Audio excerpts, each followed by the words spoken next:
హనుమ యొక్క రాకది.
శుక్లాంబరధరం విష్ణుం శశివర్ణం చతుర్భుజం ప్రసన్నవదనం ధ్యాయేత్ సర్వవిఘ్నోపశాంతయే. మాలాం గుండీం జడమరుం శూలం శంఖం సుదర్శనం దదానం భక్తవరదం దత్తాత్రేయం నమామ్యహం.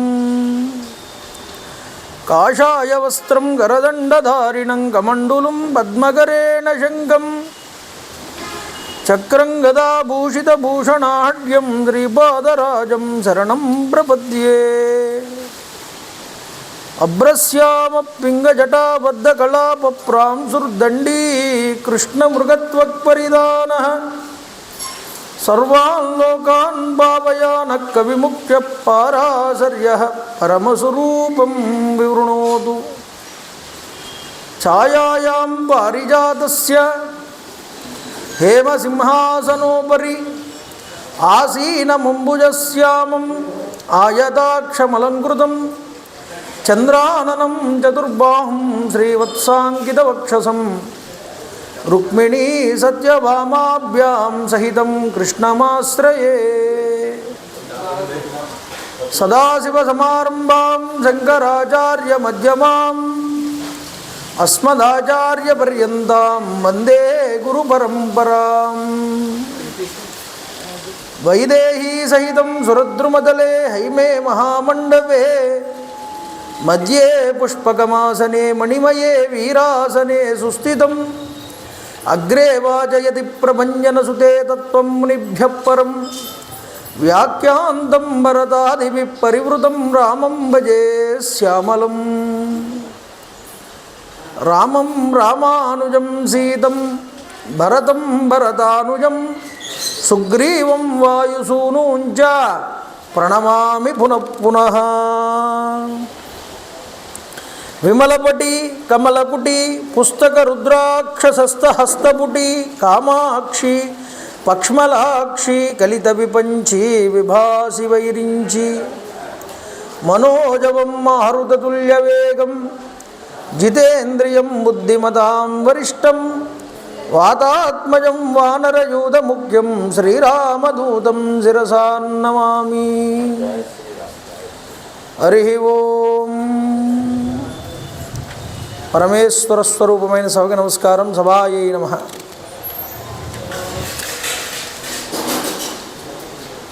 కాహకపక్షధరం దేవం వనమాలా విభూషితం శ్రీరామం బాలకం ధ్యాయేత్ బాలకాండే మునీశ్వరః. కాకపక్షధరుడైనటువంటి రామచంద్ర ప్రభువు వారిని బాలకుడిగా ఈ కాండలో మనం ధ్యానం చేయాలి అని వ్యాస మహర్షి వారి యొక్క తీర్పు. శ్రీమద్ రామాయణము ప్రతి సంవత్సరంలాగానే ఈ సంవత్సరం కూడా ఈ శ్రీమద్ రామాయణ ప్రవచనములు ప్రారంభం చేయాలి అని కమిటీ వారు సంకల్పం చేయడం, దానికి దైవం అనుకూలించడం అంతా కూడా జరిగింది. రామాయణం అనేటటువంటిది సాధారణమైనటువంటి గ్రంథం కాదండి.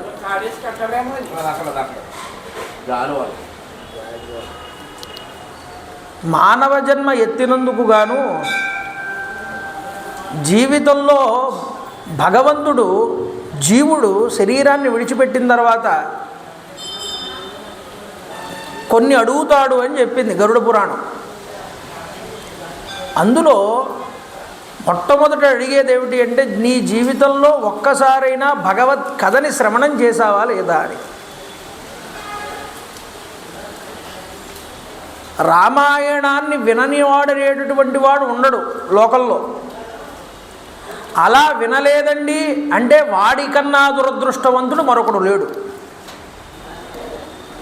అటువంటి రామాయణం ప్రతి ఒక్కరూ కూడా వినాలి, చదవాలి, దాన్ని ఆచరణాత్మకం చేసుకోవాలి అని పెద్దల తీర్పు. ఏమండి, ఎన్నో పురాణాలు ఉన్నాయి, ఎన్నో శాస్త్రాలు ఉన్నాయి. రామాయణం ఎందుకు వినాలి, దాన్ని ఎందుకు ఆచరణాత్మకం చేసుకోవాలి అంటే, రామాయణం అనేటటువంటిది ఒక మనిషి యొక్క జీవితం. మానవుడు భూమి మీదకి వచ్చిన తర్వాత మానవుడు అనేటటువంటి వాడు ఎలా బ్రతకాలో, ఎలా నడుచుకోవాలో, మనుష్య ధర్మం అనేటటువంటిది ఏమిటో, ఆ ధర్మాన్ని తాను ఎలా ఆచరించాలో మనకి రామాయణం స్పష్టంగా చూపిస్తుంది. ఒరే, మనిషి అనేటటువంటి వాడు ఇలా బ్రతకలేకపోతున్నాడని భగవంతుడు సాక్షాత్తుగా మానవుడిగా వచ్చినటువంటి అవతారం రామావతారం. మీరు గుర్తుపెట్టుకోండి, రాముడు భూమి మీద నడయాడి మనిషి అనేటటువంటి వాడి యొక్క ధర్మాన్ని ఆచరించి చూపించాడు. అందుకనే రామావతారం ధర్మావతారం అండి. రామో విగ్రహవాన్ ధర్మ సాధు సత్యపరాక్రమ. ఆయన నడిచినటువంటి మార్గం ఏమిటి అన్నారు? ధర్మ మార్గము అన్నారు. ఆయన మాట్లాడింది సత్యము అన్నారు. ఆయన చూపించినది వినయము అన్నారు. సత్యం, శివం, సుందరం అనేటటువంటి భగవంతుడి యొక్క పర్యాయ పదములు ఏవైతే ఉన్నాయో ఆ పర్యాయ పదములని ఒక మానవుడిగా తాను ఆచరించి తాను దైవత్వంగా నిలబడగలిగాడు రామచంద్ర ప్రభు.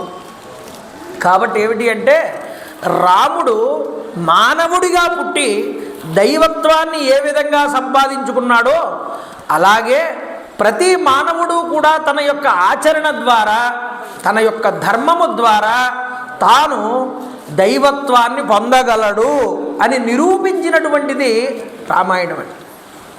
అందుకనే రామాయణాన్ని ఎవరైతే పట్టుకుంటారో, రామాయణాన్ని ఎవరైతే వింటారో, రామాయణాన్ని ఎవరైతే జీవిత పర్యంతము తాను అన్వయించుకుంటాడో జీవితానికి, వాడు కృతకృత్యుడు అవుతాడు.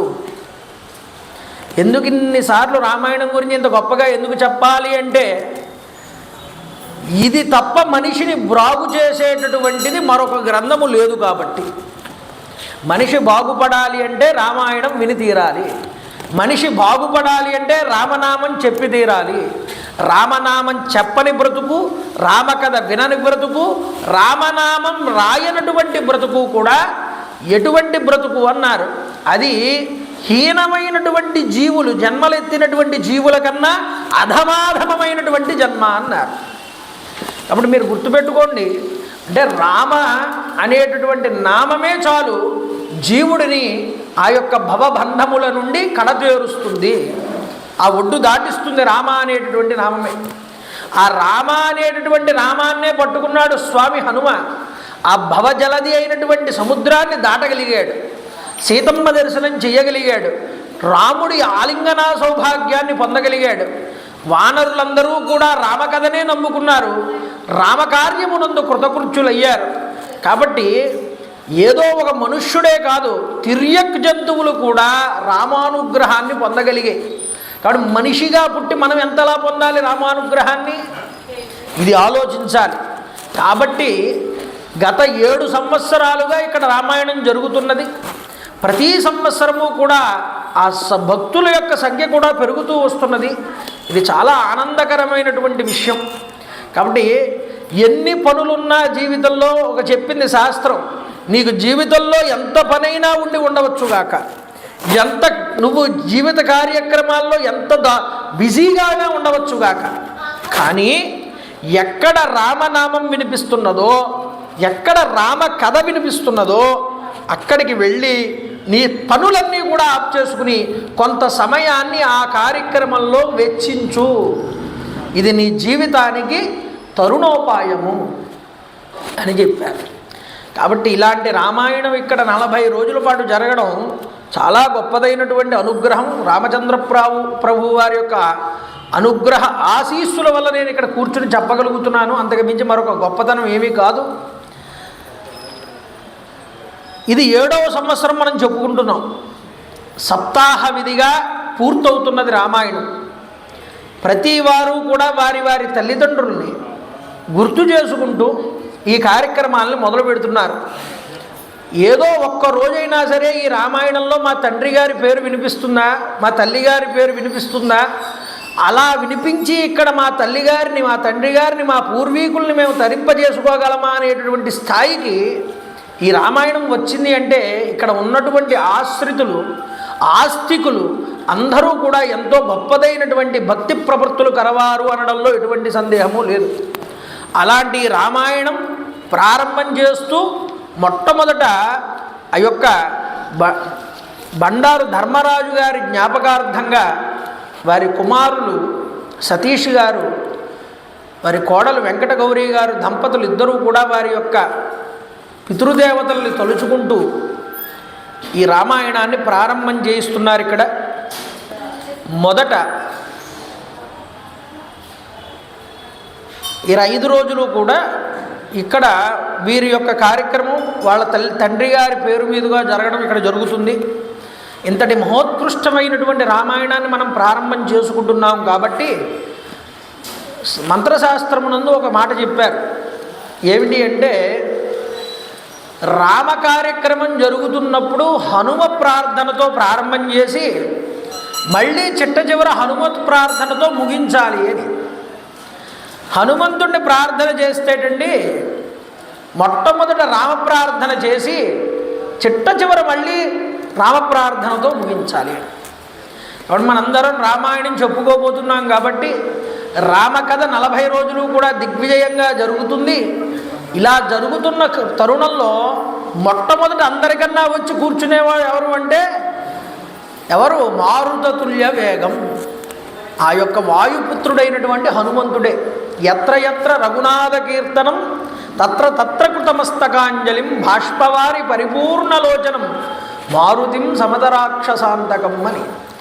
రామకథ వినబడేటటువంటి చోట ముందు అందరికన్నా తాను ముందుగా వచ్చి కూర్చుని కళ్ళంపట నీళ్లు పెట్టుకుంటూ రామకథ విని తన్మయత్వాన్ని పొంది ఆ యొక్క బాష్పధారలతో మళ్ళీ విడవలేక ఆ ప్రాంగణాన్ని విడిచిపెట్టి వెళ్తారట స్వామి హనుమ.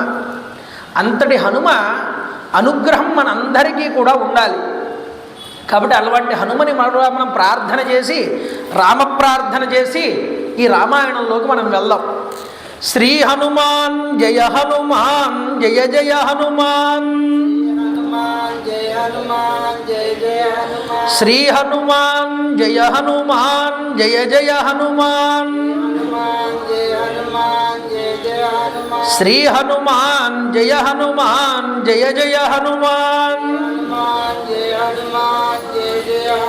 శ్రీ హనుమాన్ జయ హనుమాన్ జయ జయ హనుమాన్,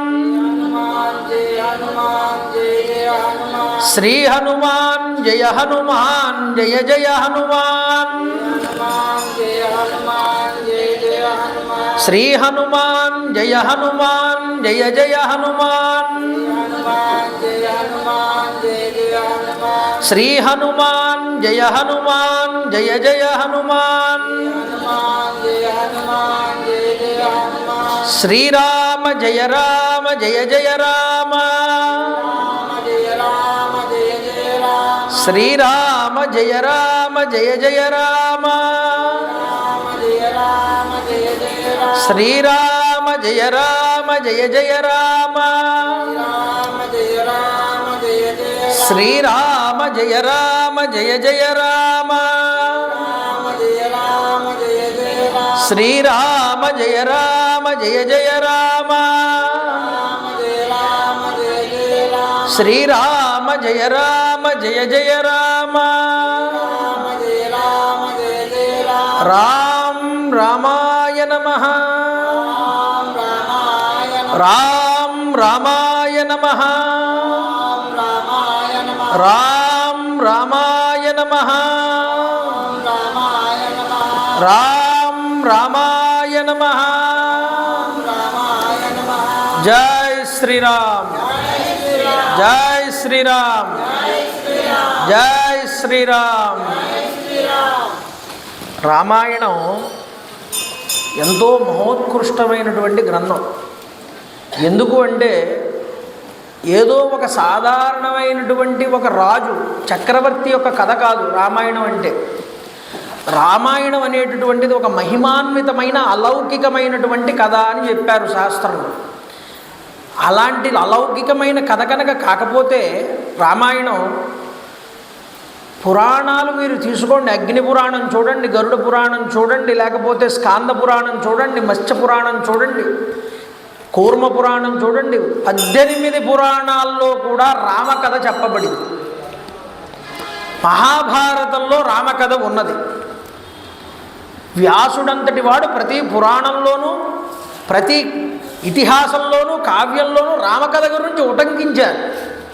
ఎందుకని అంటే శ్రీశుకుల వారు శ్రీమద్ భాగవతంలో ఒక మాట చెప్పారు. రామావతారం అనేటటువంటిది మర్త్యావతార కలు మర్త్య శిక్షణం అని. మానవులకి ఒక శిక్షణ ఇవ్వడానికి వచ్చినటువంటి అవతారం రామావతారం. వారిని ఎలా బ్రతుకుని ఎలా మార్చాలో మానవులకి రామచంద్ర ప్రభు వారు ఆచరించి చూపించారు. అందుకనే రామో ద్విర్నభిభాషతే, రాముడికి 2 మాటలు మాట్లాడడం తెలియదయ్యా అని చెప్పాడు వాల్మీకి. రామ ఏకపత్నీ వ్రతనీయ అంటే ఆయన ఏకపత్నీ వ్రతస్తవ నీయుడైనటువంటి వాడు, ఆ వ్రతాన్ని ఆచరించేటటువంటి వాడు. ఒకటే మాట, ఒకటే బాణం, ఒకటే పత్ని ఆయన ఆచరణాత్మకంగా ఆచరించి చూపించారు మనందరికీ కూడా. అటువంటి రామాయణం చూడండి.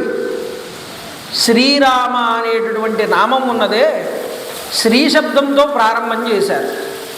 శ్రీ శబ్దము శక్తి స్వరూపం, రామ అనేటటువంటిది భగవత్ స్వరూపం, చైతన్య స్వరూపం. ఈ శివశక్తులు 2 కూడా చైతన్యము చిత్శక్తి 2 కలిస్తేనే ఈ బ్రతుకంతా కూడా నడుస్తున్నది ముందరికి.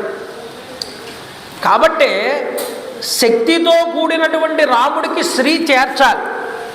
శ్రీరామ అనేటటువంటిది తారకనామము అన్నారు. దానికన్నా శక్తివంతమైన మంత్రం మరొకటి లేదు అని. ఈ శ్రీరామ అంటే చాలుట సకల పాపాలు పోతాయన్నారు. అయితే శ్రీరామ అని ఒకసారి రాస్తే 100 సార్లు రామనామం చెప్పినట్లు లేస్తారన్నారు లెక్కలు. అందువల్ల రాయడానికి ఇంకా శక్తి ఉన్నదయ్యా అన్నారు శాస్త్రం.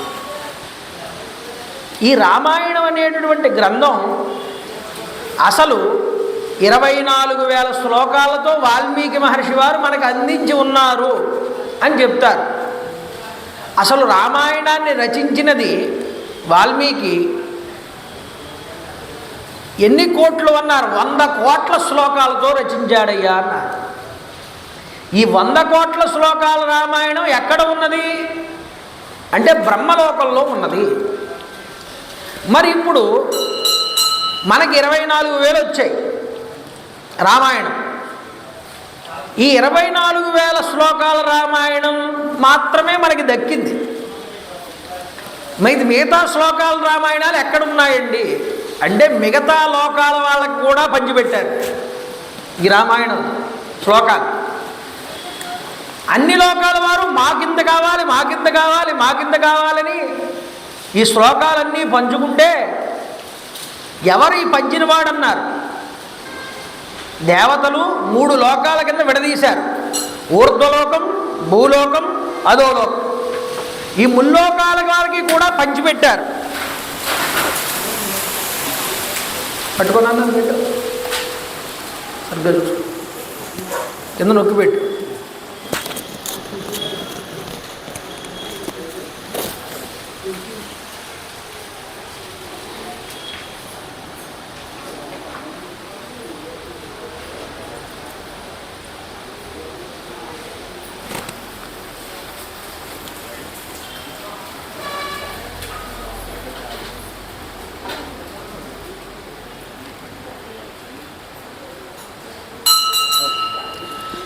ఈ ముల్లోకాల వారికి కూడా పంచిపెట్టాల్సి వస్తే పరమేశ్వరుని ప్రార్థన చేశారన్నారు. పరమేశ్వరుని ప్రార్థన చేస్తే ఈశ్వరుడు పంచిపెట్టారు. 100 కోట్ల రామాయణాన్ని తీసుకుని వచ్చి మొట్టమొదట 33 కోట్లు 33 కోట్లు 33 కోట్ల కింద పంచిపెట్టారు. ఇక ఎన్ని కోట్లు మిగిలాయి? 1 కోటి మిగిలింది. దీన్ని ఏం చేయమంటారన్నారు? దీన్ని కూడా పంచిపెట్టండి అన్నారు. 33 లక్షలు 33 లక్షలు 33 లక్షల కింద పంచిపెట్టారు. ఇంకా 1,00,000 మిగిలిందండి. 1,00,000 కూడా పంచిపెట్టమంటే 1,00,000లో కూడా 33,000 33,000 33,000 పంచిపెట్టారు. ఇక ఎన్ని మిగిలాయి అన్నారు? 1000 మిగిలిందండి అన్నారు. ఈ 1000ని కూడా పంచిపెట్టండి అన్నారు. అంతే. అందులో అందరూ 330 330 330 పంచిపెట్టుకున్నారు. ఇక ఎన్ని ఉన్నాయన్నారు? 10 శ్లోకాలు మిగిలాయండి అన్నారు. 10లో 3 శ్లోకాలు 3 శ్లోకాలు 3 శ్లోకాలు పంచిపెట్టారు.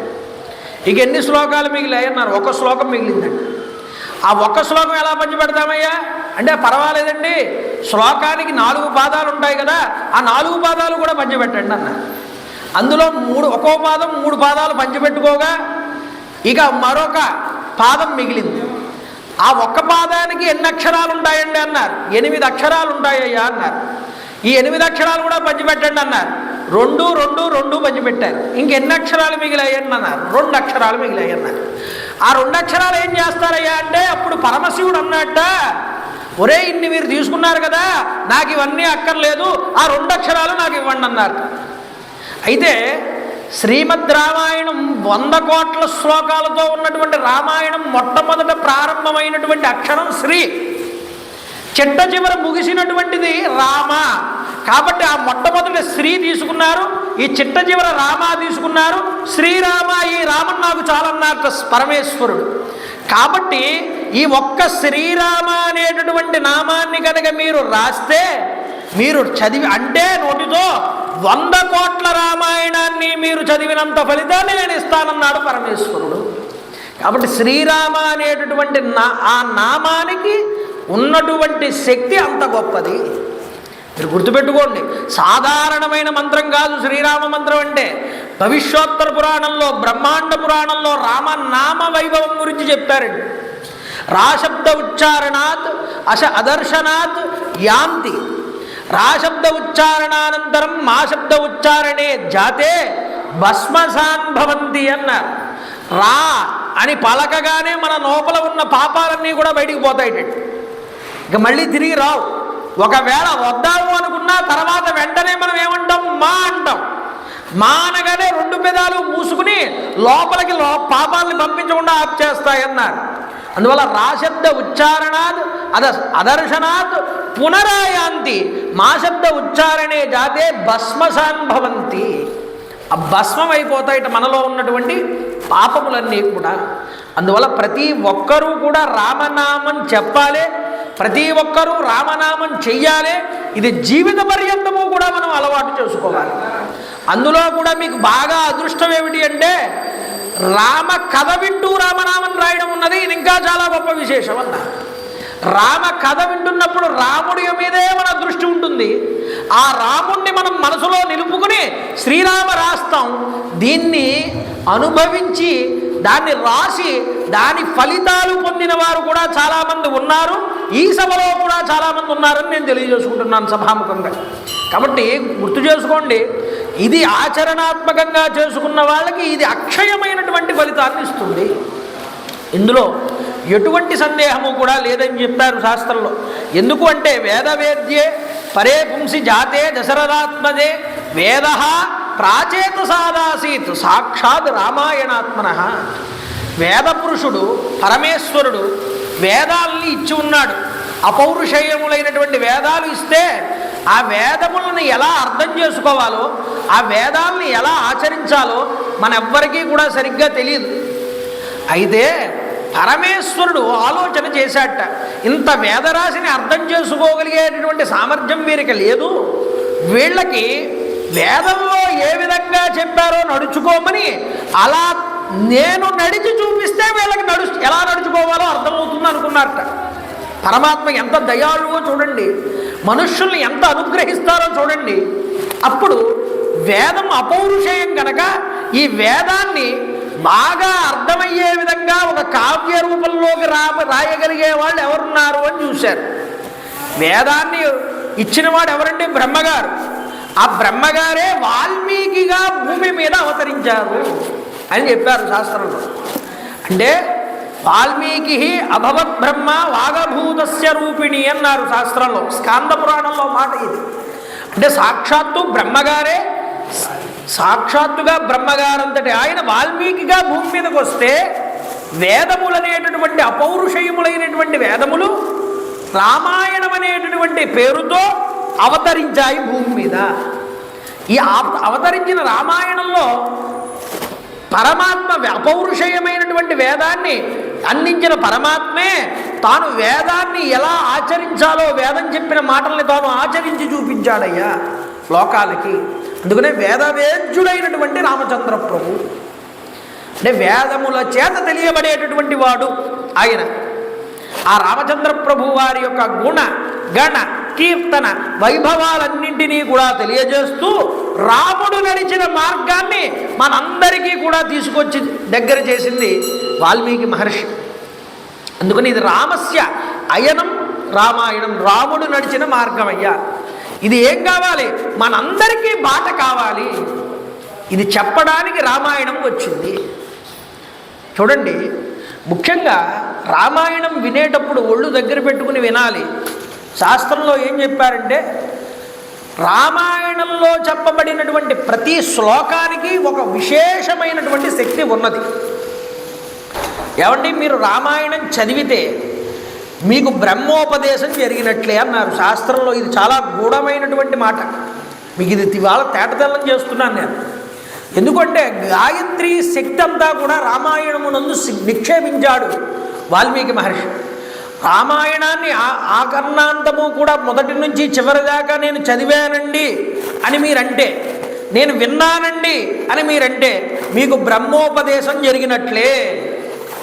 బ్రహ్మోపదేశం అంటే గాయత్రి మంత్రాన్ని చెవులో పఠిస్తాడు.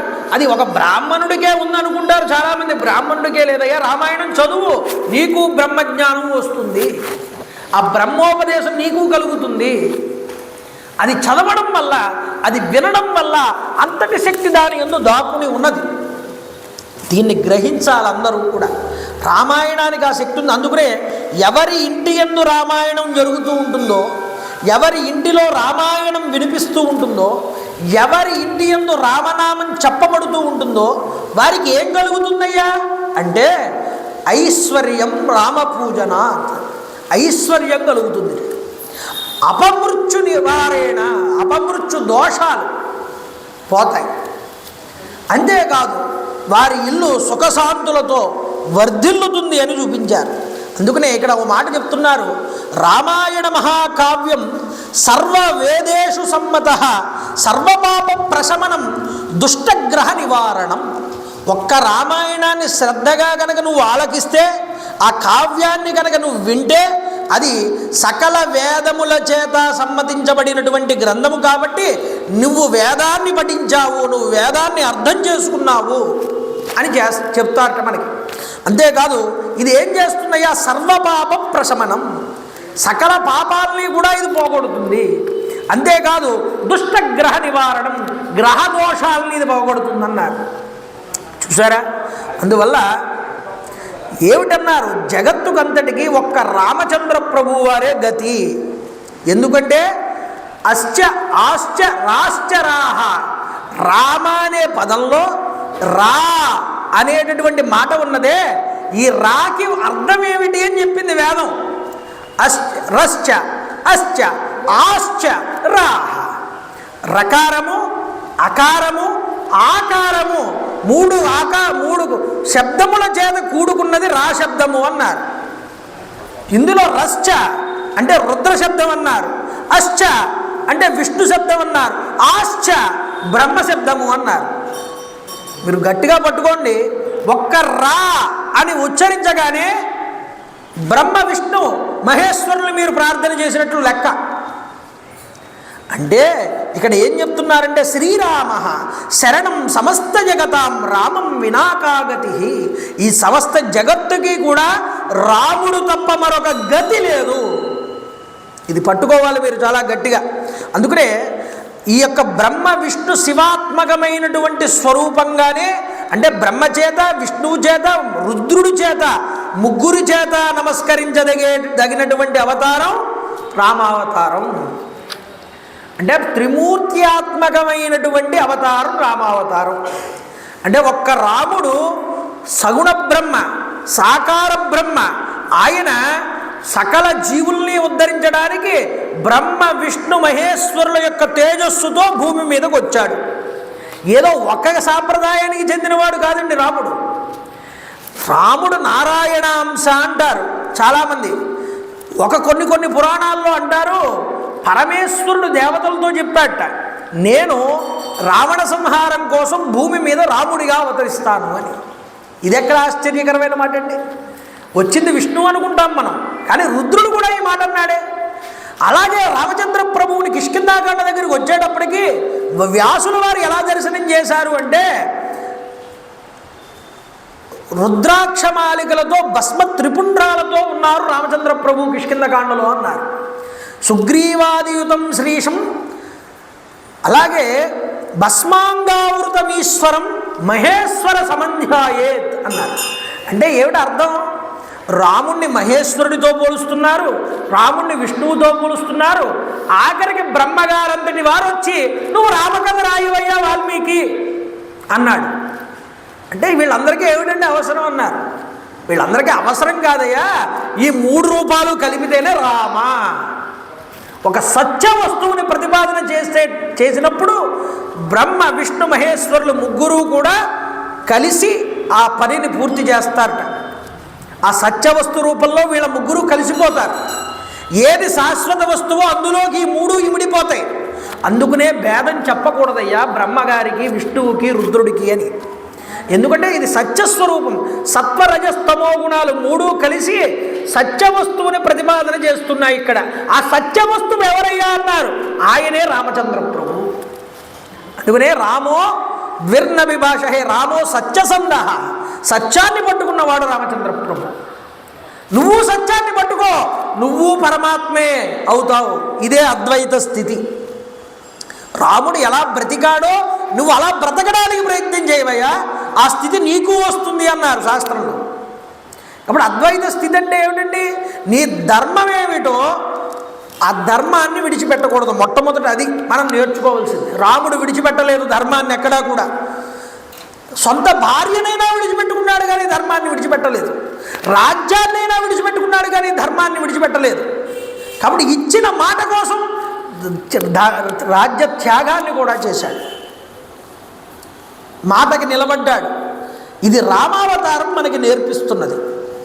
కాబట్టి చూడండి, ఇలా బ్రతకాలి మనిషి అనేటటువంటి వాడు అని ఆయన ఆచరించి చక్కగా ఇక్కడ మనకి చూపించారండి. అయితే వాల్మీకి గిరి సంభూత రామసాగర గామిని పునాతి భూనం పుణ్య రామాయణ మహానది అని వాల్మీకి శ్రీరామచంద్ర ప్రభువుని పరమాత్మగా చూపిస్తూనే ఒక మనిషిగా కూడా చూపించాడండి. అందుకనే వాల్మీకి మహర్షి ప్రప్రథమంగా రామాయణాన్ని ఎంచుకున్న విధానం ఏమిటి అంటే, ఆయన ఇతిహాసంగా రాయలేదు, పురాణంగా రాయలేదు, రామాయణాన్ని కావ్యంగా తీసుకున్నారు. మీరు గట్టిగా పట్టుకోవాలి ఈ మాట. కావ్యంగానే ఎందుకు తీసుకున్నారండి వాల్మీకి రామాయణాన్ని అంటే, యద్వేదాత్ ప్రభు సంహితం దది గదా శబ్ద ప్రధానాచిరం యస్య అర్ధ ప్రవణాత్ పురాణ వచనాత్ ఇష్టం సుహృత్ సంహిత కాంతా సమ్మతయా యయా సరసతాం మాపాద్య కావ్యశ్రియా. విద్యానాథ పండితుడు ప్రతాపరుద్రీయంలో అంటాడు ఈ మాట. వేదం అంటుంది నువ్వు ఇలాగే బ్రతకాలని అంటుంది. మాతృదేవో భవ, పితృదేవో భవ, ఆచార్య దేవో భవ. తల్లిని పూజించాలి గురువుగా, దైవంగా, గురువుని, తండ్రిని. ఇది ఆచరించాలి. ఇలా చేస్తేనే నీకు బ్రతుకు. ఆర్డినెన్స్ వేస్తుంది. ఎవరైనా ఆర్డినెన్స్ వేస్తే వింటారండి? ప్రతి ఒక్కళ్ళు ఆర్డినెన్స్ వేస్తే వినడానికి ఎవరూ సిద్ధంగా ఉండరు.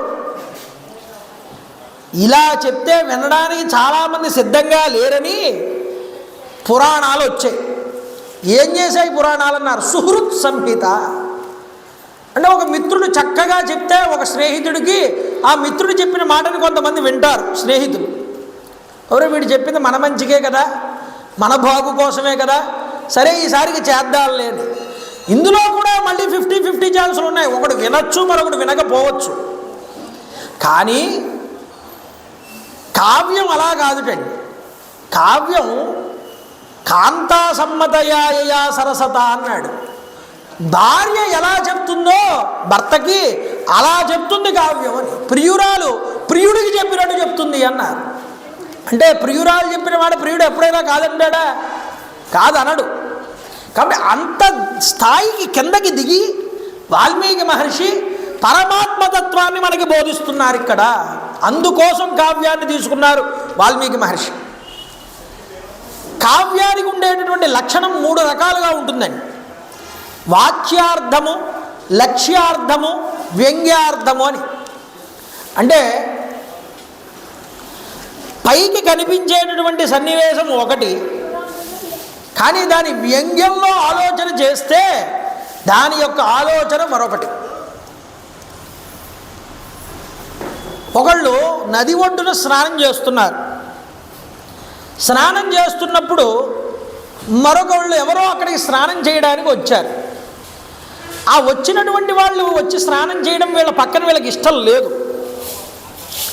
వాళ్ళంటారు, ఏమండి ఇక్కడ స్నానం చేయొచ్చా, లోతు అది తక్కువగానే ఉంటుందా అని అడిగాడు. చేయొచ్చండి, ఎందుకు చేయకూడదు, స్నానం చేయొచ్చు, ఇబ్బంది ఏం లేదు. కానీ నిన్న ఎవరో ఒకళ్ళని ముసలి ఇక్కడ మింగేసిందే పట్టుకుని అని చెప్పాడు అనుకోండి, బయటికి చెప్పడానికి చేయొచ్చు. కానీ ఇక్కడ ముసలి ఉన్నది అని చెప్పడంలో అర్థం ఏమిటి? అరే నువ్వు కూడా స్నానం చేస్తే ముసలి చేతిలో చేస్తావని చెప్పడం. పైకి చెయ్యొచ్చని చెప్పడం స్వాచ్యార్థం అయితే, వ్యంగ్యంగా అక్కడ ఏది స్ఫోరకం అవుతుందంటే ఇక్కడ చెయ్యకూడదురా, చేస్తే ముసలి చేతిలో చేస్తావు అని చెప్పడం వ్యంగ్యార్థం. ఇది కావ్య లక్షణం. ఇది కావ్య లక్షణం. కావ్య లక్షణం అలా ఉంటే ఎందుకు ఇలా చెప్పాడు వాల్మీకి మహర్షి అని, పైకి మానవుడిగా కనిపిస్తున్నాడు రామచంద్ర ప్రభు. అలా కనిపిస్తేనే రావణాసురుడు సంహారం చెందుతాడు. తాను మానవుడిగా కనిపిస్తూనే వ్యంగ్యమునందు తాను దైవంగా తాను చేసేటటువంటి పని యందు దైవత్వాన్ని చూపించాడు రామచంద్ర ప్రభు. ఆ దైవత్వాన్ని వ్యంగ్యంగా చూపిస్తూ ముందుగా వాచ్యార్థమునందు తాను మనిషిగా ఎలా బ్రతికాడో చూపిస్తుంది రామాయణం. ఇది మీరు గట్టిగా పట్టుకోవాలి. కాబట్టి మనం మానవుడిగా చూస్తే రాముణ్ణి మనం ఎలా బ్రతకాలో తెలుస్తుంది. ఆయన దైవంగా ఉపాసన చేస్తే కావ్యమునందు వ్యంగ్యార్థం తీసుకుని మనం భావన చేయాలి. అందుకనే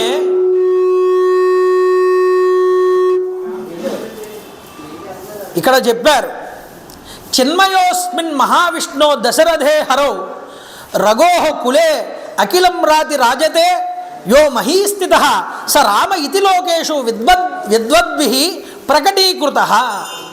ఇక్కడ రామ పూర్వతాపిన్యోపనిషత్తు అని ఒక ఉపనిషత్తులో చెప్తున్నారు ఈ మాట. చిన్మయుడైనటువంటి శ్రీ మహావిష్ణువు శ్రీహరి సాక్షాత్తుగా రాముడిగా భూమి మీద అవతరిస్తూ తాను భగవంతుడిగా వస్తున్నట్లుగా భావన చేస్తున్నారు ఇక్కడ ఋషులందరూ కూడా. అంటే భగవంతుడికి ఎన్ని విధానాలు ఉంటాయో అన్ని విధానములు కూడా ఇక్కడ రామచంద్ర ప్రభువు వారికి ఉన్నాయి అని చూపిస్తున్నారు. అయితే చూడండి, వాల్మీకి మహర్షి కూడా రామాయణంలో కొన్ని మాటలు చెప్తారు. రక్షిత జీవలోకస్య స్వజనస్య విరక్షిత ధర్మస్య పరిరక్షిత. రాముడు లోకాలన్నింటినీ రక్షించడానికి వచ్చాడు, ధర్మాన్ని నిలబెట్టడానికి వచ్చాడనే మాటలు వాల్మీకి నోటి నుంచి వచ్చాయి. అంతేకాదు రాముణ్ణి పొగిడినప్పుడల్లా కూడా రామ అక్లిష్టకర్మణ అనే మాట కూడా వాడుతూ ఉంటాడు వాల్మీకి మహర్షి. అక్లిష్టకర్మణ అంటే పరమాత్మనే అక్లిష్టకర్ముడు అంటారు శాస్త్రంలో. అక్లిష్టకర్మనే సచ్చిదానంద రూపాయ అని అధర్వణ శృతిలో చెప్తారు ఈ మాట. అందువల్ల సచ్చిదానంద స్వరూపుడిగా మాటల్లో వేస్తూనే రాముడిని మానవుడిగా చూపించాడు వాల్మీకి మహర్షి. ఇంతటి గొప్పదైనటువంటి రామాయణం ఇక్కడ ప్రారంభం చేస్తున్నాడు వాల్మీకి మహర్షి. ఇక్కడ మనకి 24,000 శ్లోకాలు అందేగా. 24 అక్షరములు కలిగినటువంటి గాయత్రీ మహామంత్రానికి వ్యాఖ్యానమే రామాయణం అండి. తపస్వాధ్యాయ నిరతం తపస్వీ వాగ్విదాంబరం నారద పరిప్రప్రశ్చ వాల్మీకిర్ మునిపుంగవం. ఈ శ్లోకంతో ప్రారంభమైంది రామాయణం. తపః అని ప్రారంభం. తపస్సు, తపః అంటే ఏమిటి? తపస్సు. తపస్సుని తో ప్రారంభం అవుతున్నది రామాయణం. రామాయణం వినేటప్పుడు భక్త్యా యుక్త్యా వ్యుత్పత్త్యాః రామాయణ మహార్ణవ. ఇందాక మీకు చెప్పానుగా, ఒక్కొక్క శ్లోకమునందు విశేషమైనటువంటి అర్థాలు నింపాడు వాల్మీకి మహర్షి. విశేషమైన శక్తిని నింపాడు, మంత్రశక్తిని. ఆ మంత్రశక్తి వల్ల ఆ శ్లోకానికి చాలా శక్తి వచ్చి చేరింది. అందువల్ల భక్తితో రామాయణాన్ని వినాలి మొట్టమొదటిది, యుక్తితో వినాలి. ఒక పదం వచ్చింది అంటే ఈ పదం ఇక్కడ ఎందుకు ఉపయోగించాడు వాల్మీకి అన్న విషయాన్ని కూడా మనం అర్థం చేసుకోగలగాలి రామాయణం వినేటప్పుడు. కాబట్టి భక్తి, యుక్తి, వ్యుత్పత్తి, ఈ యొక్క అర్థం ఇక్కడ ఎందుకు ఇలా వచ్చింది, ఇక్కడ ఎందుకు ఈ మాట ఉపయోగించాడు వాల్మీకి అన్న విషయాన్ని మనం అవగతం చేసుకోవాలని ఇక్కడ చూపించారు. ఓం అని ప్రారంభమైంది. ఓం ఓం అంటే అంగీకారే పరమాత్మతత్వాన్ని చూపిస్తుంది. ఆ ఓం తపస్వాధ్యాయ నిరతం. అందుకనే బ్రహ్మగారంతటి వారు కూడా సృష్టి చెయ్యాలి అనుకున్నప్పుడు ఆయనకి సృష్టి ఎలా చెయ్యాలో తెలియకపోతే భగవంతుణ్ణి ప్రార్థన చేస్తే తపక్కుర్యాత్, తపస్సు చెయ్యి అనే మాట వినిపించింది ఆయనకి. అంటే తపస్సు ద్వారానే నువ్వు అలౌకికమైనటువంటి శక్తిని సంపాదించుకోగలుగుతావయ్యా. తపస్సు ద్వారానే జ్ఞానాన్ని పొందగలుగుతావు. తపస్సు ద్వారానే నీ యొక్క స్థాయికి లేనటువంటి వస్తువుని నువ్వు పొందగలుగుతావు, జ్ఞానాన్ని సముపార్జించగలుగుతావు. కాబట్టి తపస్సు అనేటటువంటిది మనిషికి చాలా ముఖ్యం. అయ్యా మరి మనం చేసే తపస్సు ఏమిటండి? ఈ రామాయణం వినడమే తపస్సు. ఎందుకంటే శ్రవణం సర్వధర్మేభ్యో వరం మన్యే తపోదన వైకుంఠస్థ యత కృష్ణ శ్రవణాది యస్య లభ్యతే అంటుంది భాగవత మహాత్మ్యంలో. నారదులు వారంటారు ఈ మాట. శ్రవణ భక్తి, భగవంతుడి కథని శ్రద్ధతో ఎవడైతే వింటున్నాడో వాడు తప్పకుండా తపస్సులు ఏ విధమైనటువంటి లోకాలు పొందుతారో తపస్సులు ఆ లోకాలను మీరు కూడా పొందుతారయ్యా అన్న.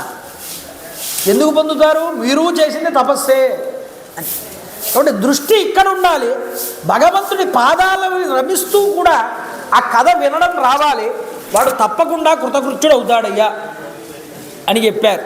కాబట్టి అటువంటి తపస్వాధ్యాయ నిరతుడైనటువంటి తపస్వాధ్యాయ నిరతం తపస్వి వాగ్విదాంబరం నారదం. నారదుడి గురించి మాట్లాడుతున్నారు ఇక్కడ. నారద అంటే సాధారణమైన వాడు కాదండి నారదుడు అంటే. మనకి సినిమాల్లో చూపించినట్టు వాళ్ళకి వీళ్ళకి గొడవలు పెట్టేవాడు కాదు నారదుడు అంటే. నారద నారం దదాతి ఇది నారద అన్నారు. జ్ఞానాన్ని ఇచ్చేవాడు నారదుడయ్యా అన్నారు. నా రుచ్యతి విజ్ఞానమంతరాన్ నా వివర్తతే ఇది నారం అన్నారు. అంటే అజ్ఞానాన్ని తీసివేసి జ్ఞానాన్ని ఇచ్చేవాడు నారదుడు. ఈ విషయాన్ని గుర్తుపెట్టుకోండి మీరందరూ కూడా. తద్యతి శ్రీరామ పరబ్రహ్మ జ్ఞానం ద్వారా అజ్ఞానాన్ని పోగొట్టాడు. ఎవరికి? ఈ వాల్మీకి. ఇద్దరు ఋషిపుంగవులు కలిశారు ఒక చోట. మహాత్ములు సత్పురుషులు ఒక చోట కలిస్తే అక్కడ వచ్చేది ఏమిటయ్యా అంటే అది జ్ఞానమే వస్తుంది. అక్కడ ఆ జ్ఞానాన్ని పెంపొందిస్తారు. ఎందుకు? మనందరినీ ఉద్ధరింపజేయడానికి. ఇద్దరు సత్పురుషుల సాంగత్యం అంత గొప్పది ఏం చెప్పింది శాస్త్రం. ఇప్పుడు నారద మహర్షి వారు, మునిపుంగవుడైనటువంటి నారద మహర్షి వారు వాల్మీకి మహర్షి దగ్గరికి వచ్చారు. వచ్చి ఏమయ్యా నారద, మహానుభావుడు నారదుడు అక్కడికి వస్తే నారదుడు అడిగాడు, ఏమయ్యా వాల్మీకి బాగున్నావా, కుశలంగా ఉన్నావా అని అడిగితే నమస్కారం చేసి అర్ఘ్యపాద్యాదులు ఇచ్చి కూర్చోబెట్టి వాల్మీకి మహర్షి వారు చూడండి అప్పటికే చాలా గొప్పవాడు వాల్మీకి మహర్షి.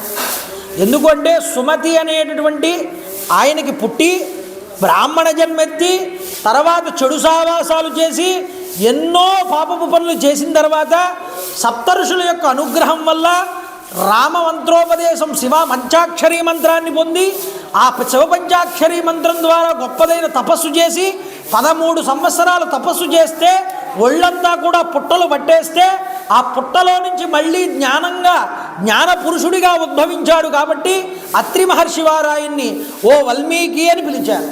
అంటే పుట్టలోంచి పుట్టినవాడా అని పిలిచారు. అలాంటి అగ్నిశర్మ అనేటటువంటి బ్రాహ్మణ కుమారుడు తర్వాత వాల్మీకంలో నుంచి తపస్సు ద్వారా బయటకు వచ్చాడు కాబట్టి అతనికి వాల్మీకి అనే పేరు వచ్చింది. తరువాత కుశస్థలికి వెళ్ళాడు. కొంతకాలమేమో ఆయన చిత్రకూట పర్వతం మీద ఉన్నాడు. అలా తిరుగుతూ తమసా నదీ తీరం దగ్గరికి చేరుకున్నాడు. ఈ తమసా నదీ తీరం దగ్గరికి వచ్చినప్పుడే నారద మహర్షి వారు అక్కడికి వచ్చారు. నారద మహర్షి వారు అక్కడికి రాగానే మొట్టమొదట ప్రశ్న ఏమేశాడంటే ఆయనకి తెలుసుకోవాలని అనిపించింది కుతూహలం. ఏమిటి అంటే, అయ్యా ఈ లోకంలో కోన్వస్మిన్ సాంప్రదంలోకే గుణవాన్ కశ్చ వీర్యవాన్ ధర్మజ్ఞస్య కృతజ్ఞస్య సత్యవాక్యో దృఢవ్రత చారిత్రేణ చ కోయుక్తః సర్వభూతేషు కోహితః విద్వాన్ కస్సమర్థశ్చ కశ్చైక ప్రియదర్శనః. ఎవయ్యా ఇన్ని గుణాలు కలిగిన వాడు ఎవడైనా ఉన్నాడో? ఆత్మవాన్కో జ్యుతక్రోధో జ్యుతిమాన్కో అనసూయకః కస్య బిభ్యతి దేవాశ్చ జాతరోషస్య సంయుగే.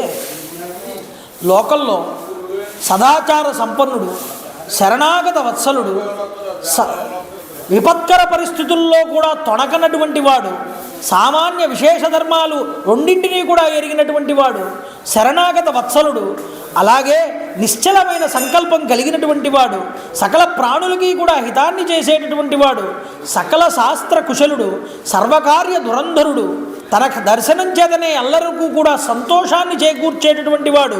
అలాంటి మహాపురుషుడు ఎవరైనా ఉన్నారా లోకంలో? ధైర్యశాలి, క్రోధాన్ని జయించినవాడు, శోభలతో విలసిల్లేవాడు, ఎవరినైనా సరే అసూయ లేకుండా చూసేటటువంటి వాడు, రణరంగమున కుపితుడైతే దేవాసురుల్ని సైతము కూడా భయకంపితుల్ని చేసేటటువంటి వాడు.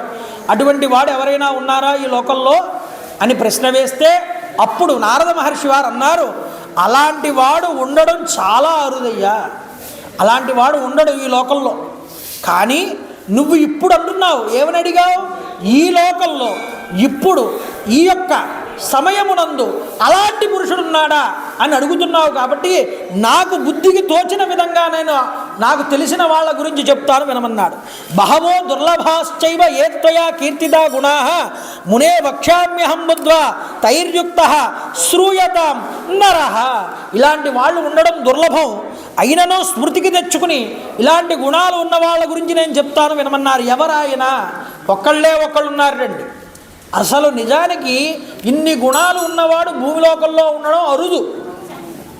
కానీ ఇక్ష్వాకు వంశ ప్రభవ రామో నామ జనైశ్రుత నియతాత్మ మహావీర్యో ద్యుతిమాన్ ధృతిమాన్వసి.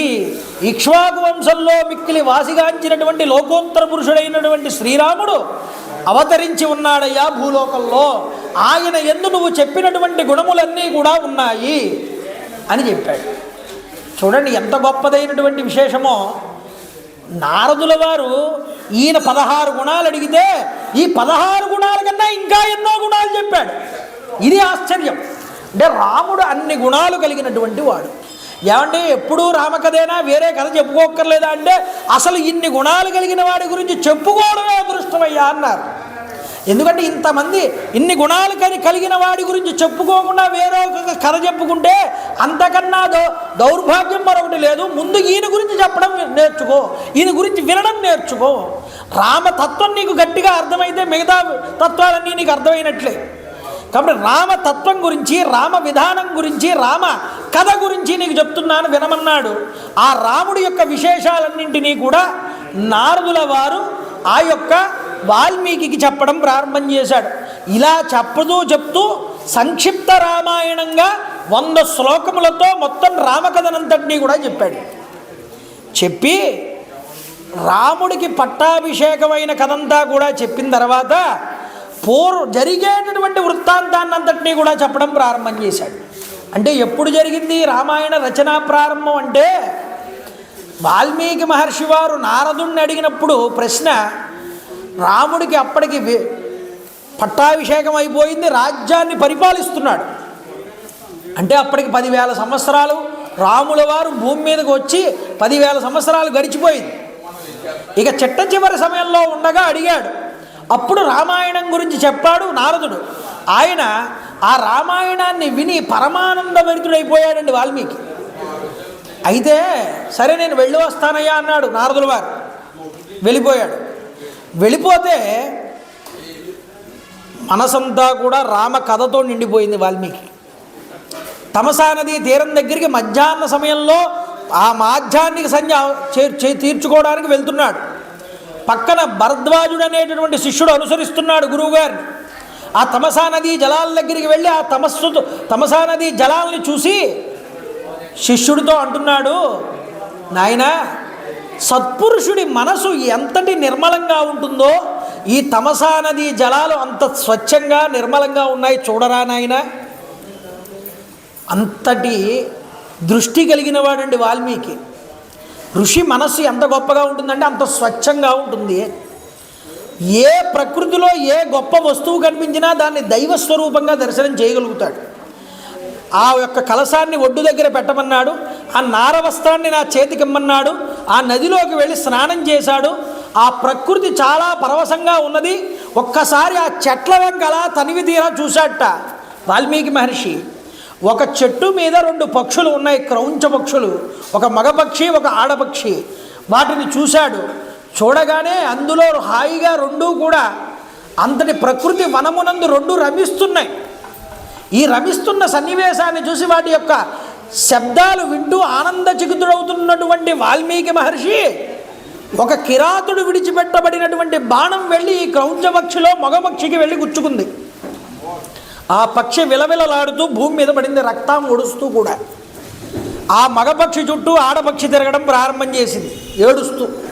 ఈ సన్నివేశం వెంటనే మనసును కలిచి వేసిందండి వాల్మీకి మహర్షి. ఇప్పటిదాకా ఆనందంగా ఉంది, వాతావరణం ఆహ్లాదంగా ఉంది అనుకుంటుంటే ఇంతటి దారుణమైన కృత్యానికి పాల్పడిన వాడు ఎవడరా అని ఒక్కసారి అలా చూశాడు. ఒక బోయవాడు బాణంతో కనిపించాడు. మనసు చలించిపోయింది, ఆర్ద్రత చెందింది, ఎంతో శోకం బయలుదేరింది లోపల నుంచి. కరుణ. ఒక సాధారణ మూగజీవుని కొడతాడా ఇలాగా? మా నిషాద ప్రతిష్టాంత్వం అగమః శాశ్వతీ సమాహ యక్రౌంచ మిథునాదేకం అవధీహి కామమోహితం. రామాయణానికి ఉద్భవించడానికి ఇది మంత్రం అండి. మొట్టమొదట శపిద్దామనుకున్నాడు, కానీ నోటి నుంచి శాపవాక్కు రాలేదు ఆయనకి. మానిషాద ప్రతిష్టాంతం అగమః శాశ్వతీ సమాహ. పైకి మనకి కనిపించేటటువంటి అర్థం ఒకటి, అన్ని అంతరార్థం అందులో దాక్కున్నటువంటి అర్థం మరొకటి. చూడండి ఇక్కడ ఏమంటున్నాడు, మా నిషాద, ఒరే నిషాద, అగమః శాశ్వతీ సమాహ, నువ్వు ఎక్కువ కాలం ఈ భూమి మీద ఉండవు. అంతే కదా, అగమహ నీకు గౌరవ ప్రతిష్టలు శాశ్వతంగా కోల్పోతావు, శాశ్వత సమాహ ఇదొక అర్థం కాదు. అగమహ నీ భార్యను శాశ్వత సమహ నీ భార్యకి వియోగాన్ని నువ్వు పొందుతావు. ఇన్ని అర్థాలు వస్తున్నాయి ఇందులో చూస్తూ ఉంటే ప్రస్ఫుటంగా. యత్ క్రౌంచమిథునాదేగం, ఎందుకు క్రౌంచ పక్షుల జంటలో ఒక పక్షిని నువ్వు కొట్టావు కాబట్టి నీకు కూడా భార్యావియోగం జరుగుతుంది, ఇది చెప్పాడు. అయితే ఈ కామమోహితులై ఉన్నటువంటి క్రౌంచ పక్షుల్లో ఒకదాన్ని నువ్వు చంపడం వల్ల నీకు శాశ్వతమైన అపకీర్తి వచ్చి పడుతుంది అని బాహ్యార్థం. నీ భార్యావియోగం నీవు కూడా పొందుతావు అని చెప్పడం అంతరార్థం. ఇక్కడ చూడండి, ఈ వాల్మీకి ఇచ్చినటువంటి శాపం ఎవరికి ఇచ్చారయ్యా అని. ఈ బోయవాడు ఎవరండి అన్నారు. ఈ బోయవాడు ఎవరో కాదండి, ఈయనే రామచంద్ర ప్రభు అన్నారు. ఎక్కడ చెప్పారు ఈ మాట? స్కాంద పురాణంలో, పాతాళ ఖండంలో, అయోధ్య మహాత్మ్యంలో ఈ మాట చెప్పారు.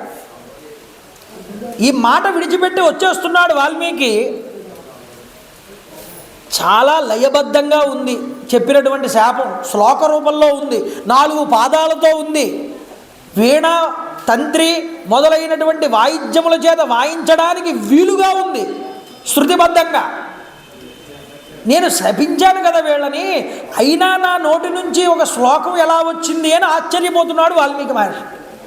ఆయన శోకాన్ని పొంది కరుణతో ఒక శాపాన్ని ఇస్తే ఆ శాపం నుంచి కూడా ఒక శ్లోకం వచ్చిందే, ఏమి ఆశ్చర్యం గురువుగారు ఇది అంటున్నాడు భరద్వాజుడు. అవునరా, ఏమన్నాను నేను ఇందాక, ఒకసారి గుర్తు చేయి వాల్మీకి మహర్షి అడిగారు. అడిగితే మళ్ళీ చెప్పాడు భరద్వాజుడు, మా నిషాద ప్రతిష్టాంతం అగమః శాశ్వతీ సమాహ యత్ క్రౌంచ విధునాదేకం అవధీహి కామమోహితం. మీరు స్వరయుక్తంగా దీన్ని పాడండి, మీకు స్వరయుక్తంగా కూడా కుదురుతుంది ఈ శ్లోకం. 4 పాదాలతో వచ్చింది, అనుష్టు ఛందస్సులో వచ్చింది గురువుగారు, ఇది 32 అక్షరాలతో వచ్చింది. ఇది ఒక శ్లోకం కింద కుదిరింది మీరన్న మాట నోటిలో. ఆశ్చర్యపోయాడు. ఇంటికి వచ్చేశాడు, ఆశ్రమంలో కూర్చున్నాడు, దిగాలుగా ఉన్నాడు. కళ్ళ ముందు ఆ క్రౌంచ పక్షుల్ని కొట్టినటువంటి దృశ్యమే కనిపిస్తుంది. ఈలోపు అనుకోకుండా ఆయన ఆశ్రమానికి చతుర్ముఖ బ్రహ్మగారు వచ్చారండి. ఆశ్చర్యపోయాడు వాల్మీకి అంతటి వాడు. లేచి నిలబడి నమస్కరించి కూర్చోబెట్టి అర్ఘ్యపాద్యాదులన్నీ కూడా ఇచ్చి బ్రహ్మగారు పక్కన కూర్చోగానే, అయ్యా ఏమిటి మీరు వచ్చినటువంటి పని అని అడిగి మళ్ళీ కూడా ఆలోచనలో పడ్డాట. ఎవరు? బ్రహ్మగారంతటి ఆయన వచ్చి పక్కన కూర్చుంటే బ్రహ్మగారు గురించి ఆలోచించకుండా ఇందాక కొట్టినటువంటి క్రౌంచ పక్షుల గురించే ఆలోచిస్తున్నాడు. బ్రహ్మగారికి నవ్వు వచ్చింది. అసలు ఆ పరిస్థితిని ఏర్పాటు చేసిన వాడు బ్రహ్మగారే. ఆ మానిషాద ప్రతిష్టాంతం అనేటటువంటి శ్లోకం ఆయన నోటి వెంట రావడానికి కారకుడు బ్రహ్మగారే. ఎందుకు అలా చేశాడయ్యా అన్నారు. బ్రహ్మగారు అన్నారు, నాయనా నీ నోటి నుంచి ఆ శ్లోకం రావడానికి కారణం నేనేరా నాయన, నా సరస్వతి నీ నోటి నుంచి అలా పలికించింది ఆ మాట అన్నారు. ఎందుకు అంటే ఇక్కడ లోపల అర్థం చెప్తున్నారు. రామాయణం రాయగలగాలి అంటే ఒక అర్హత ఉండాలి. ఆ అర్హత నీకు ఉన్నది అని మేము నమ్మాం. అందువల్లే మొట్టమొదటి సప్తఋషుల చేత నీకు శివమంత్రాన్ని ఉపదేశింపజేశాం. ఉపదేశం చేయడం వల్ల ఏమైంది అంటే నీకు శివ అనుగ్రహం కలిగింది. శివానుగ్రహం వల్ల నారదుడు వచ్చి నీకు రామాయణాన్ని అంతటినీ వినిపించాడు. ఆ తర్వాత నీవు దీని మీద దృష్టి పెట్టగలిగావు. అందువల్ల నీలో ఈ రామాయణానికి రాయవలసినటువంటి కరుణ నీలో ఉందా లేదా ఇది పరీక్షించడానికి సాక్షాత్తుగా రామచంద్ర ప్రభువే బోయవాడి వేషంలో వచ్చాడయ్యా అక్కడికి. ఇది వాల్మీకి రామాయణంలో చెప్పకపోయినా స్కాంద పురాణంలో ఈ రహస్యాన్ని బయటపెట్టాడు వ్యాసుడు. రామచంద్ర ప్రభు వారు వచ్చాడు బోయ వేషంలో. నువ్వు శపించింది ఎవరినో తెలుసా? రాముణ్ణే శపించావు అన్నాడు. అందువల్ల నీ భార్యావియోగం పొందుతావని శపించాడుగా వాల్మీకి. ఏమండి మీ మీద అపవాదం వచ్చింది, ఆ మీద అపవాదం వచ్చింది లక్ష్మణ, సీతను తీసుకువెళ్ళి అరణ్యాల్లో విడిచిపెట్టన్నాడు రాముడు లక్ష్మణుడితో. అదేంటన్నయ్యా, ఎవడో అన్న మాటను పట్టుకుని నువ్వు అలా విడిచిపెట్టమంటావా అని అంటావేమో. నాకు పూర్వం కొన్ని శాపాలు ఉన్నాయిరా లక్ష్మణ అన్నాడు పద్మపురాణంలో మాట ఇది. పూర్వం వాల్మీకి నన్ను శపించాడు, భార్యాభియోగాన్ని పొందుతామని. ఎక్కడ శపించాడు? ఇదే శపించడం. శాశ్వతీ సమాహను కొంతకాలం విడిచిపోతావయ్యా అని. ఈ శాపం ఇచ్చే టైంకి ఎంతకాలం గడిచిపోయింది? 10,000 సంవత్సరాలు అప్పటికే చేసేశాడు రాజ్య పరిపాలన రామచంద్ర ప్రభు. ఉత్తరాఖండలో 40వ సర్గలో చెప్తారు, సీతారామచంద్రులు ఇద్దరూ కూడా రావణ వధ జరిగిన తర్వాత 10,000 సంవత్సరాలు అయోధ్యలో హాయిగా ఉన్నారు. తదానయో విహరతో సీతో రాఘవయోశ్చిరం 10 వర్ష సహస్రాన్ని గతాని సుమహాత్మనా. రామమూర్తి అవతార కాలం 11,000 సంవత్సరాల్లో 10,000 సంవత్సరాలు హాయిగా గడిచిపోయేటండి అప్పటికి సీతాదేవితో కలిసి. ఇంక ఎప్పుడు సీతాదేవి వియోగం జరిగిందన్నారు? ఇంకొక కొన్ని వందల సంవత్సరాలు మిగిలి ఉన్నాయనగా జరిగిందన్నారు ఈ యొక్క అవతార సమాప్తి. అప్పుడే సీతాదేవి వియోగం, లవకుశులకి 12 సంవత్సరాలు రావడం, ఆ సమయంలోనే వాళ్ళు రామకథ గానం చేయడం, ఈయన అశ్వమేధ యాగం చేయడం, ఆ అశ్వమేధంలో వీళ్ళు ఈ యొక్క రామాయణ కథని గానం చేయడం, అక్కడ సీతాదేవి భూగర్భంలోకి వెళ్ళిపోవడం, తర్వాత కొంతకాలానికి రాముడు కూడా ఆ యొక్క అవతార సమాప్తిని చేయడం అనేటటువంటివి జరిగాయి.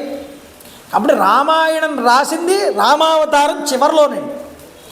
వచ్చినవాడు ఆ యొక్క బోయవాడి కింద రామచంద్ర ప్రభు పరీక్షించాడు. అంత కరుణ వాల్మీకిలో ఉందా లేదా? రామాయణం రాయాలంటే ఆ కరుణ ఉండాలి, అది పరీక్షించాడు. మొట్టమొదట శివ ఆజ్ఞ అయ్యింది, తర్వాత రామాజ్ఞ అయ్యింది, ఇప్పుడు బ్రహ్మగారంతటి ఆయన వచ్చేట్టున్నాడు, నా యొక్క ఆజ్ఞ కూడా అయ్యిందయ్యా, అందుకనే నీ నోటి నుంచి సరస్వతిని అలా పలికింపజేయించాను. నువ్వు ఏ శ్లోకంతో అయితే శాపం ఇచ్చావో అదే శ్లోకంతో 24,000 శ్లోకాలుగా ఈ రామాయణ కథనంతటినీ పూర్తిగా రాయి. అనుష్ఠుప్ ఛందస్సులోనే. అయ్యా నేను రామాయణ కథ ఏదో 100 శ్లోకాలు చెప్పాడు నారదుడు, నాకు రామాయణం కథ అంతా ఎలా తెలుస్తుంది అని అంటావేమో. నీకు రామాయణం మొత్తం కూడా దర్శనం అవుతుందన్నాడు బ్రహ్మగారు. ఎలా దర్శనం అవుతుంది? నువ్వు కళ్ళు మూసుకుంటే పాత్రలన్నీ కూడా నీ కళ్ళ ముందు కనిపిస్తాయి. పాత్రలు కనిపించడం కాదయ్యా, పాత్రలు వారి మనసులో ఏమనుకుంటున్నాయో కూడా నీకు తెలుస్తుంది అన్నాడు. చూడండి ఎంతటి అనుగ్రహం ఇచ్చాడో బ్రహ్మగారు. అంతేకాదు మరొక విషయం చెప్తున్నాను, గుర్తుపెట్టుకోవయ్యా. నువ్వు రాసినటువంటి ఈ రామాయణం కావ్య రూపంలో రచించు. ఈ కావ్య రూపంలో రచించినటువంటి రామాయణం ఆచంద్ర తారార్కము కూడా ఈ భూమి మీద ఉంటుందన్నాడు. యావత్ స్థాస్యంతి గిరయ సరితశ్చ మహీతలే తావత్ రామాయణ కథ లోకేషు ప్రచరిష్యతి. ఈ పర్వతాలు, నదులు ఈ భూమి మీద ఉన్నంతకాలము కూడా రామాయణ కథ భూమి మీద వినిపించి తీరుతుంది. ఇది వినిపించినంతకాలము నీ పేరు చిరస్థాయిగా ఉంటుంది భూమి మీద. ఇది బ్రహ్మగారి యొక్క వరం వాల్మీకి. కృతకృత్యుడయ్యాడు, ఆనందపరవశుడయ్యాడు. వాల్మీకి మహర్షి శోకాతిరేకం చేత కారుణ్యంతో సమాన అక్షరాలు కలిగినటువంటి 4 పాదముల యొక్క శ్లోకంతో ఈ మానిషాద అనే శ్లోకాన్ని పలికాడు. శిష్యులు కూడా ఆ శ్లోకాన్ని పలకడం ప్రారంభం చేశారు. బ్రహ్మగారు వచ్చిన మార్గంలోనే వెళ్ళిపోయారు. వెళ్ళిపోతూ చెప్పారు ఒక మాట. అడిగాడు వాల్మీకి, అయ్యా మహానుభావ, స్కాంద పురాణంలో ఉంటుంది ఈ మాట. అయ్యా రాముణ్ణి నేను శపించానంటున్నారు కదా, ఈ దోషం ఎలా పోతుంది నాకు అని అడిగాట. అడిగితే అప్పుడు బ్రహ్మగారు అన్నారట, ఏ నోటితో అయితే శపించావో ఆ నోటితోనే రాముణ్ణి 1-2 సార్లు పొగిడితే ఆ దోషం పోతుందన్నారు. అందువల్ల రామాయణంలో రామచంద్ర ప్రభువు వారి యొక్క మాట వచ్చినప్పుడల్లా అరవిందలోచన రామ కమలపత్రాక్ష రామ ద్విర్నభిభాషతే రామవద్వర్తితవ్యం రామో విగ్రహవాన్ ధర్మ, ఇలాంటి మాటలు ఎన్నో ఉపయోగించాడు వాల్మీకి. కాబట్టి చూడండి, రామనామం వచ్చినప్పుడల్లా కూడా అక్కడ రాముడి యొక్క విశేష గుణాలన్నింటినీ కీర్తిస్తాడు వాల్మీకి రామాయణంలో మనకు కనిపిస్తుంది. ఎందుకు అందరూ కీర్తించడం? ఆ శపించిన దోషం పోగొట్టుకోవడానికి. కాబట్టి చూడండి, ఈ విధంగా రామచంద్ర ప్రభు వారి యొక్క ఆజ్ఞ, శివాజ్ఞ, బ్రహ్మగారి ఆజ్ఞ. ఇందాక చెప్పారు, రామ అంటే ఒక్కటి కాదయ్యా, రశ్చ అశ్చ ఆశ్చరాహ, బ్రహ్మ విష్ణు మహేశ్వరుల కలయికే రాముడు. వీళ్ళ ముగ్గురి అనుమతి ఉంటే కానీ రామాయణం రాయడానికి అర్హత సంపాదించలేడు. కాబట్టి వాల్మీకి అర్హత సంపాదించగలిగాడు అంటే బ్రహ్మ విష్ణు మహేశ్వరుల యొక్క అనుగ్రహం కలిగింది వాల్మీకి. ఆ వాల్మీకి రామాయణాన్ని రాయడానికి కృతకృత్యుడవుతున్నాడు. ఆయన ఎలా రాశాడో వాల్మీకి మహర్షి ఆ యొక్క గొప్పదైనటువంటి కవిత వైచిత్రి మనం ఎంత చెప్పినా సరే దాని గురించి తనివి తీరదు. అందున ఆ లవకుశుల యొక్క విశేషాలని, ఆ లవకుశులు ఎలా గానం చేశారన్న విషయాన్ని చెప్పుకుని అయోధ్యానగర వర్ణన గురించి, రామ జన్మ వృత్తాంతాన్ని గురించి కూడా రేపు మనందరము కూడా చెప్పుకునేటటువంటి ప్రయత్నం చేద్దాం. ఈరోజు ఇక్కడ కార్యక్రమం ఉండడం వల్ల కొంచెం ముందరగా మొదలుపెట్టి తొందరగా ఈరోజు పూర్తి చేయడం జరుగుతున్నది. రేపటి నుంచి 6:30 యథాతథంగా ఇక్కడ రామాయణ కథాగానం అనేటటువంటిది జరుగుతుంది. శ్రోతలందరూ కూడా భక్తి శ్రద్ధలతో వచ్చి రామనామాన్ని రాస్తూ రామకథ వింటూ ఇక్కడ తరించాలి అని మరొక్కసారి నేను ప్రార్థన చేస్తున్నాను. కాబట్టి నేను చెప్తాను, మీరందరూ కూడా చెప్పండి. శ్రీరామ జయ రామ జయ జయ రామ, శ్రీరామ జయ రామ జయ జయ రామ, శ్రీరామ జయ రామ జయ జయ రామ, శ్రీరామ జయ రామ జయ జయ రామ, శ్రీరామ జయ రామ జయ జయ రామ, శ్రీరామ జయ రామ జయ జయ రామ. రామ రామాయ నమః, రామ రామాయ నమః, రామ రామాయ నమః. శ్రీ హనుమాన్ జయ హనుమాన్ జయ జయ హనుమాన్, శ్రీ హనుమాన్ జయ హనుమాన్ జయ జయ హనుమాన్, శ్రీ హనుమాన్ జయ హనుమాన్ జయ జయ హనుమాన్, శ్రీ హనుమాన్ జయ హనుమాన్ జయ జయ హనుమాన్. జై శ్రీరామ్, జై శ్రీరామ్, జై శ్రీరామ్. రామభక్త హనుమాన్ కి, రామభక్త హనుమాన్ కి, రామభక్త హనుమాన్ కి. మంగళం కౌసలేంద్రాయ మహనీయ గుణాత్మనే చక్రవర్తి తనూజాయ సర్వభౌమ